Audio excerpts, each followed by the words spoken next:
The mountain man said to the widow, "Your body belongs to me until I have my sons." The Montana winter was relentless, and the wind howled through the skeletal trees like a warning. Snow had been falling for 3 days, covering Clara Hayes' small cabin in a thick, suffocating blanket. She shivered, pulling her thin shawl tighter around her shoulders as she tried to coax a fire to life. Her husband was gone, claimed by a fever that left her with only Samuel, their 6-year-old boy, and a house too big for 2 people. Samuel's cough echoed through the empty cabin, making Clara's chest tighten. She knelt beside him, brushing damp hair from his fevered forehead. "Just hold on, Sammy. Mom is here," she whispered, though doubt gnawed at her. The medicine she had scavenged from the town weeks ago was almost gone. Food was scarce, and the snowstorm had cut them off from any chance of buying more. A sudden crack of a branch outside made her freeze. Through the frosted window, she saw a figure moving with surprising ease through the deep snow. Tall, broad-shouldered, with a fur-lined coat and a wide-brimmed hat that shadowed his face, he carried a rifle effortlessly, as if the mountains themselves obeyed him. Rumor called him Elijah Stone, the mountain man. The one no one dared approach. The one who had been widowed many hearts with his fierce temper and untamed wilderness ways. Clara's heart pounded. She'd heard the stories, how he had driven men away with nothing but a look, how he survived winters when others starved. But she also knew that sometimes, even legends had a soft side. Desperation outweighed fear. She threw open the cabin door, snow biting at her cheeks. "Elijah Stone," she called, trying to keep her voice steady. "Please, help me. My boy, he's sick." The man stopped and regarded her, eyes sharp and calculating beneath that shadowed hat. He didn't say a word at first. He looked at Samuel, pale and shivering, then at the meager fire that barely kept the cabin warm. Then finally his voice rumbled like distant thunder. "You shouldn't be out here alone," he said. His words were blunt, unwelcoming, but not cruel. "The boy, he'll not last another night if you don't get him warm and fed." Clara swallowed, fighting back a mixture of relief and fear. "I can manage," she said, though her trembling hands betrayed her. "No," he interrupted sharply, stepping closer, the snow crunching beneath his boots. "You're not managing. Not out here. Not in this storm." He didn't wait for her answer. Elijah motioned for her to gather the boy, and before she could protest, he lifted Samuel into his arms with ease, wrapping him in a thick blanket he had pulled from his saddle. Clara's breath caught. This was the man everyone whispered about in fear, and yet, he was holding her son with a gentle strength that made her chest ache. "I'll take him," Elijah said simply. "You'll come with me. You'll stay until he's strong. And until the mountains don't threaten your life every hour." Clara's mind raced. His cabin was isolated, far from prying eyes, far from safety. And yet, her son's life was hanging by a thread and she had no other choice. With a trembling nod, she followed him through the storm, each step sinking deep into the snow. The silence between them was heavy but not uncomfortable. Samuel, half asleep in Elijah's arms, murmured something Clara couldn't catch. Elijah glanced at her briefly. "He'll survive," he said, almost as if reassuring himself. "But you'll have to decide if you can survive here too." Clara swallowed hard. She didn't know what lay ahead, only that the mountain man with his rough exterior and piercing eyes had become their only hope. And somewhere deep inside, against all her fear and pride, she felt a flicker of something she hadn't felt in months, a strange, unsettling sense of trust. The storm raged around them, but for the first time in days, Clara felt the faintest warmth, not from the fire but from the man carrying her son through the wilderness, and the possibility that maybe, just maybe, survival wasn't so impossible after all. The cabin smelled of pine smoke and wood dust. Outside, the snowstorm had lessened to a biting wind that whipped the mountainside, but inside, the tension between Clara and Elijah was as thick as the logs stacked beside the hearth. Samuel slept soundly in the corner, bundled in the blankets Elijah had brought, oblivious to the storm and the unspoken tension in the room. Clara had spent the last hour unpacking what little food she had salvaged, arranging it neatly, hoping to show some independence, some semblance of control. But Elijah's presence filled the room like a shadow she couldn't escape. He finally spoke, low and deliberate, breaking the silence that had stretched too long. "You belong here now," he said. His eyes, dark and stormy as the mountains themselves, met hers.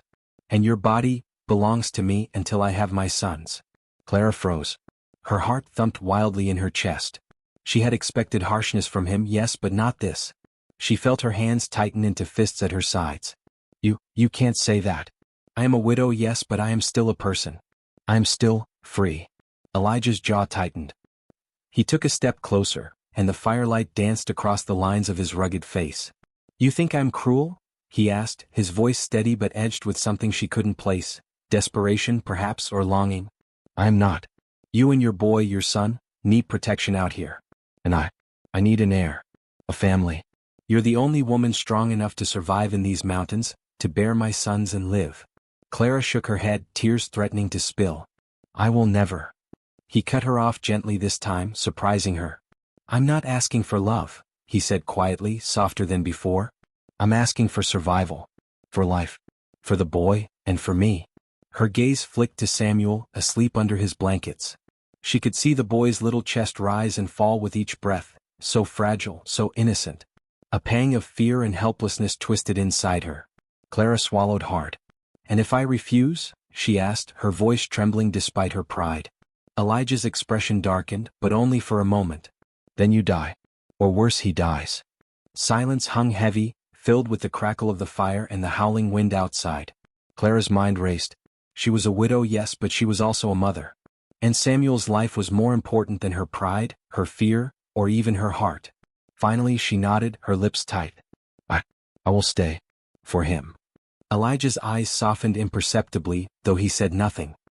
He simply handed her a thick blanket and gestured to a chair near the fire. "Then for now, we survive." As Clara sat, her hands shaking, she felt something shift in the room, a fragile, uneasy truce. Elijah moved with surprising care as he checked Samuel's blankets and warmed the little boy's hands. Every motion was precise, deliberate, and yet undeniably tender. Clara found herself studying him. For all his gruffness and fearsome reputation, here was a man who could hold her son and not break him. A man who could provide warmth when the wind outside could snap bones. A man whose eyes, dark and unreadable, carried the weight of loneliness, and perhaps, just perhaps, longing. The fire crackled between them, filling the silence. Clara's mind was a whirl of fear, confusion, and something else she couldn't name. A dangerous curiosity, maybe? Or a reluctant admiration for the man who had thrust her into this impossible arrangement, and yet, seemed to carry it out with a strange, raw care. She realized, with a shiver that had nothing to do with the cold, that she was beginning to see Elijah Stone not just as a mountain man, but as a force she could not ignore. A man who, in his brutal honesty, had already begun to capture her heart. And deep down she feared it. The snow had settled into a quiet, oppressive stillness outside the cabin. The world beyond the logs seemed frozen in time, a pristine white that mirrored the tension inside. Clara moved quietly, tending to the few chores she could manage in the dim firelight, stacking kindling, checking Samuel's blankets, and preparing a meager meal. Elijah sat across the cabin, sharpening his hunting knife with deliberate care. The rhythmic scrape of steel against stone echoed like a heartbeat in the otherwise silent room.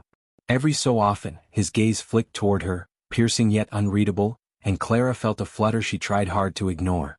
Finally, unable to bear the silence, she spoke. Why me?"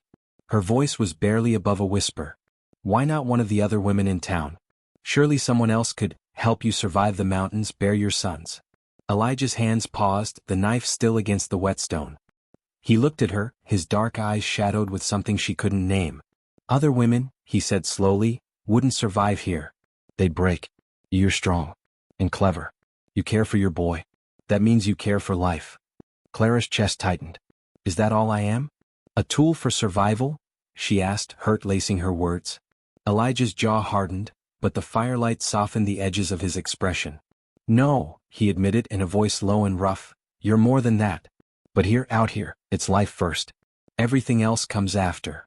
The cabin grew colder as the night deepened, the wind howling through the cracks in the log walls. Clara shivered despite her layers.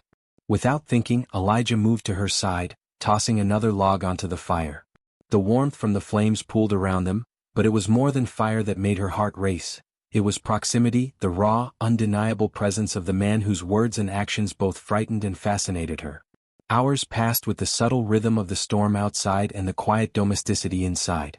Clara found herself stealing glances at Elijah, noticing how his hands were large and calloused, how his movements were precise, almost careful when he thought no one was watching.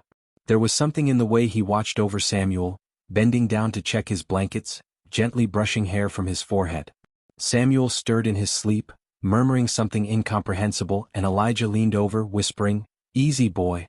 Mama's here. The words were soft, almost tender, and Clara felt a strange warmth bloom in her chest. She couldn't deny it anymore. There was something about Elijah Stone, the fearsome mountain man, that called to her. His strength, his quiet protectiveness, even the harshness in his earlier words, they all pulled at her in ways she didn't understand. Elijah, for his part, struggled in silence. He had never cared for anyone like this. The widow before him, fiery and proud, yet tender with her son, had breached the walls he had built around himself for years. He feared desire, feared attachment, feared that this strange, growing bond would leave him vulnerable. And yet, he couldn't stop himself from watching her, from noticing the curve of her jaw, the determined set of her shoulders, the way her eyes softened when she looked at Samuel. By the time the fire had burned low, a fragile understanding had formed between them, unspoken yet undeniable. They were two wounded souls, thrust together by fate, the snow, and survival. Each glance, each small act of care, was a step toward something dangerous, something beautiful, something neither of them fully understood yet. Clara finally spoke, her voice trembling in the quiet. I don't know if I can trust us, but I feel something. I don't know what it is. Elijah's gaze softened. Neither do I, he admitted. But we survive first. The rest, we'll see when the snow melts. And with that, the storm outside seemed a little less harsh, the fire a little warmer, and the unspoken longing between them a little stronger, a fragile, trembling spark in the middle of a frozen wilderness. The snow had settled into a quiet, oppressive stillness outside the cabin. The world beyond the logs seemed frozen in time, a pristine white that mirrored the tension inside. Clara moved quietly, tending to the few chores she could manage in the dim firelight, stacking kindling, checking Samuel's blankets, and preparing a meager meal. Elijah sat across the cabin, sharpening his hunting knife with deliberate care. The rhythmic scrape of steel against stone echoed like a heartbeat in the otherwise silent room. Every so often, his gaze flicked toward her, piercing yet unreadable, and Clara felt a flutter she tried hard to ignore. Finally, unable to bear the silence, she spoke. Why me? Her voice was barely above a whisper. Why not one of the other women in town? Surely someone else could help you survive the mountains, bear your sons. Elijah's hands paused, the knife still against the whetstone. He looked at her, his dark eyes shadowed with something she couldn't name. Other women, he said slowly, wouldn't survive here. They'd break. You're strong. And clever. You care for your boy. That means you care for life. Clara's chest tightened. Is that all I am? A tool for survival?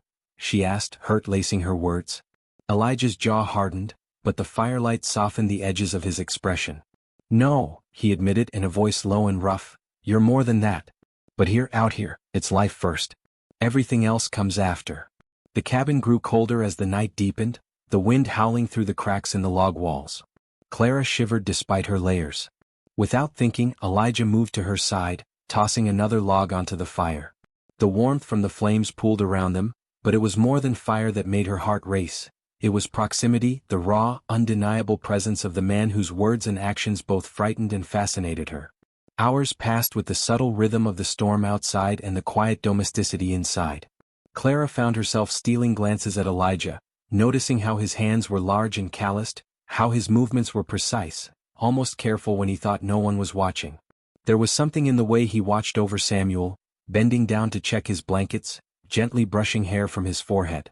Samuel stirred in his sleep, murmuring something incomprehensible, and Elijah leaned over, whispering, "Easy boy.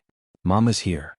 The words were soft, almost tender, and Clara felt a strange warmth bloom in her chest. She couldn't deny it anymore. There was something about Elijah Stone, the fearsome mountain man, that called to her. His strength, his quiet protectiveness, even the harshness in his earlier words, they all pulled at her in ways she didn't understand. Elijah, for his part, struggled in silence. He had never cared for anyone like this. The widow before him, fiery and proud, yet tender with her son, had breached the walls he had built around himself for years. He feared desire, feared attachment, feared that this strange, growing bond would leave him vulnerable. And yet, he couldn't stop himself from watching her, from noticing the curve of her jaw, the determined set of her shoulders, the way her eyes softened when she looked at Samuel. By the time the fire had burned low, a fragile understanding had formed between them, unspoken yet undeniable. They were two wounded souls, thrust together by fate, the snow, and survival. Each glance, each small act of care, was a step toward something dangerous, something beautiful, something neither of them fully understood yet. Clara finally spoke, her voice trembling in the quiet. I don't know if I can trust us, but I feel something. I don't know what it is. Elijah's gaze softened. Neither do I, he admitted. But we survive first. The rest, we'll see when the snow melts.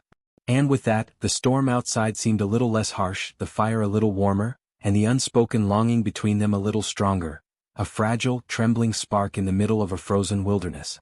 The first warmth of early spring softened the edges of the harsh Montana wilderness. Snowbanks were retreating, revealing patches of earth and a thin ribbon of river running through the valley. Elijah decided it was time to venture beyond the cabin walls, to check traps and gather water, and he insisted Clara and Samuel come along. Clara protested at first. She had grown accustomed to the safety of the cabin, but something in Elijah's steady gaze persuaded her. He carried Samuel in his strong arms, and Clara followed behind, her boots sinking into the softening snow. The river was half frozen, the water churning around jagged ice like life itself pushing forward despite hardship. Samuel dropped a stick into the flowing water, watching it bob and twist, and Elijah knelt beside him, holding his hand and explaining how to gather water safely. Clara's heart softened as she watched the two of them together, the man she feared and the boy she loved. There was a gentleness in Elijah she had never seen in the town gossip's tales, a patience reserved only for those he truly cared about. When Samuel wandered off to chase a small bird, Clara and Elijah found themselves alone by the riverbank. The sound of rushing water filled the silence, but the air between them was thick with unspoken tension. "You think I can't survive the mountains on my own?"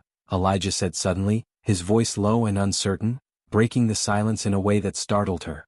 Clara looked up, surprised. I never said that," she replied cautiously. "No," he admitted, his gaze dropping to the ground, "but I see it in your eyes. You're proud. Fierce.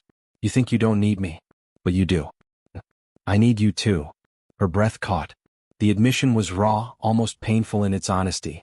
She took a step closer, her fingers brushing against the sleeve of his coat. "I don't know if I should, feel this way," she whispered. Elijah's eyes lifted, dark and stormy, searching hers. "Neither do I," he said, the words trembling slightly, revealing a vulnerability he rarely showed. "I've lived my life alone. I thought I wanted no one. But, seeing him, it changes everything." The wind tugged at their coats, but in that isolated moment, the mountains seemed to fade around them. Clara felt her chest tighten, a dangerous, thrilling ache that matched his own. She stepped closer, drawn to him despite her fear. Suddenly Samuel's voice rang out, shrill with panic, "Mama!" The ice. Elijah's body moved before his words, scooping Samuel up as the boy slipped dangerously toward the river's edge. Clara's heart leapt into her throat as she watched the swift motion, the raw power and care in his hands, the way he held her son as if he were as precious to him as his own life. When Samuel was safe, Elijah looked at her, chest heaving, his dark eyes softening with relief. "He's alive because you brought him here. You've taught him well. But, he's my boy too now," he said quietly, his voice almost tender. Clara's eyes filled with tears, not just from fear, but from the overwhelming realization that they were forming a fragile, unbreakable bond. Her hand touched his arm instinctively, seeking connection, comfort, and perhaps permission to feel what she was beginning to feel. Elijah didn't pull away. Instead, he let her hand rest against him, silent acknowledgement passing between them. In the quiet, rushing sound of the river, with Samuel safe in their care, they both understood. This connection was no longer just survival. It was something dangerous, something beautiful, something neither could deny. For the first time since the snow had fallen weeks ago, Clara allowed herself to imagine a life beyond fear. A life with Elijah Stone, the feared mountain man whose hands could both protect and captivate, whose presence was terrifying and yet utterly irresistible. And deep in her heart, she realized that perhaps he felt the same. The cabin had grown warmer with the promise of spring, but inside, the air between Clara and Elijah was charged with a tension that neither dared to name aloud. Days of shared work, chopping wood, preparing meals, tending Samuel, had brought them closer, yet the unspoken desires simmering beneath the surface threatened to ignite at any moment. That evening, after Samuel had been tucked into bed, the cabin felt impossibly small, the firelight casting long, flickering shadows across the walls. Clara moved to the hearth, trying to distract herself with chores, but Elijah's presence was overwhelming.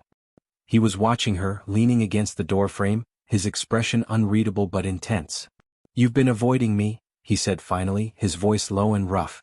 Clara's hands stilled. I don't know what you mean, she replied, though her cheeks betrayed her with a flush. You do, he said, stepping closer.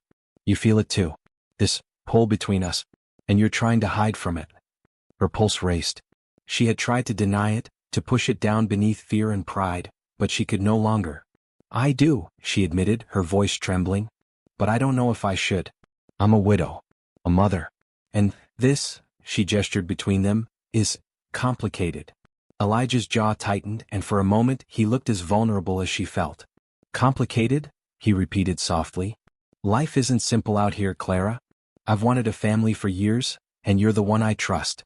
The one who could survive it. But, he hesitated, his voice catching, I'm afraid. Afraid of losing you. Afraid that if I give in to what I feel, I'll break everything. Clara stepped closer, her hands brushing against his forearms. The warmth of him was irresistible, and her breath caught as desire and fear collided. And if you don't? She whispered.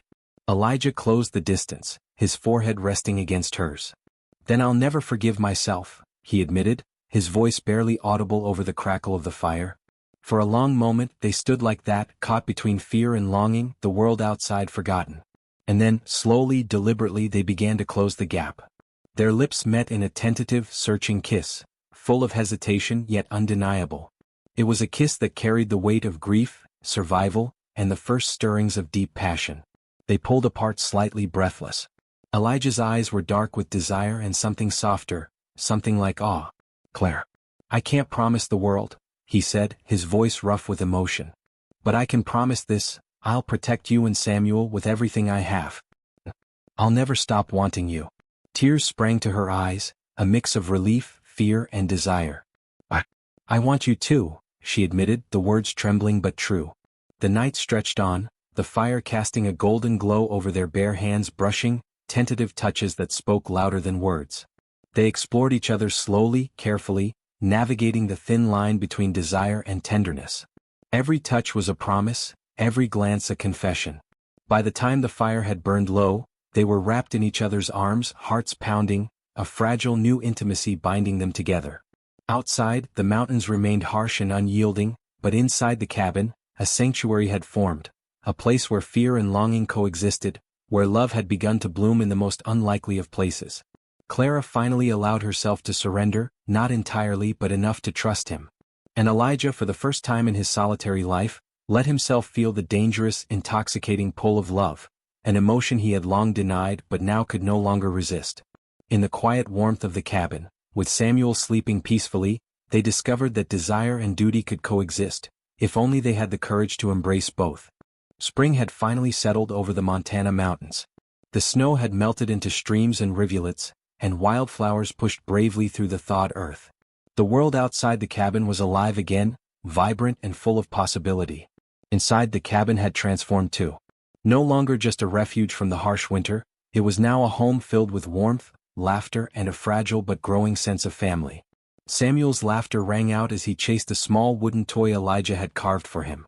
Clara moved beside the hearth, tending to the fire, her hands steady and confident. Elijah watched them both, leaning against the doorframe, a rare, almost shy smile playing at his lips. The man who had once been feared, the solitary mountain man, had been softened by love, responsibility, and the fragile trust of a woman he never thought he could hold close. Clara caught his gaze and felt a rush of emotion. She stepped toward him, brushing a hand along his rough forearm. It's been a long winter, she said softly. But I think we survived. Elijah's dark eyes softened, shadowed by months of struggle and longing. We did, he agreed, his voice low but certain. Because of you. Because of Samuel. And because I couldn't let it be any other way. Their hands met, fingers intertwining naturally, comfortably. The bond forged through hardship and longing now felt unbreakable. The cabin was warm, but the fire between them, an emotional, fierce flame, burned brighter than ever. Weeks later, Clara gave birth to a son, strong and healthy, with Elijah at her side. Samuel watched wide-eyed as his new brother was cradled in his father's arms. The baby's small fingers wrapped instinctively around Elijah's thumb, and the man's gruff exterior melted completely. This is everything I wanted, Elijah murmured, his voice choked with emotion. My sons, my family, my home. Clara rested her head against his chest, feeling the steady beat of his heart beneath her ear. "And we are yours," she whispered, "if you'll have us." Elijah tightened his embrace, kissing the top of her head. "I will," he said simply. "Always." Days turned into weeks and the cabin grew alive with routine and love. Elijah's reputation in the town softened as people glimpsed the tenderness he showed his family. Clara's independence and strength earned respect, not judgment. And together they created a life that balanced passion, devotion, and survival, a life neither could have imagined alone. One evening they sat together outside, watching the sun sink behind the mountains, painting the sky in shades of gold and rose. Samuel and the baby played nearby, their laughter carrying across the valley. Elijah pulled Clara close, his arm around her shoulders, holding her as he had held her from the moment he first stepped into her life. "We made it," he said quietly, more to himself than to her. Clara smiled, resting her head against his chest. "Yes," she agreed. "We survived. And we found, more than survival. We found each other." The mountains, once wild and unyielding, seemed gentler now, a backdrop to the life they had built. Fear, hardship, and longing had forged them into something stronger, something lasting. And in the warmth of the spring sun, with her children playing and Elijah's steady hand in hers, Clara knew that she had found not only survival but love, a love as fierce, unyielding, and enduring as the mountains themselves.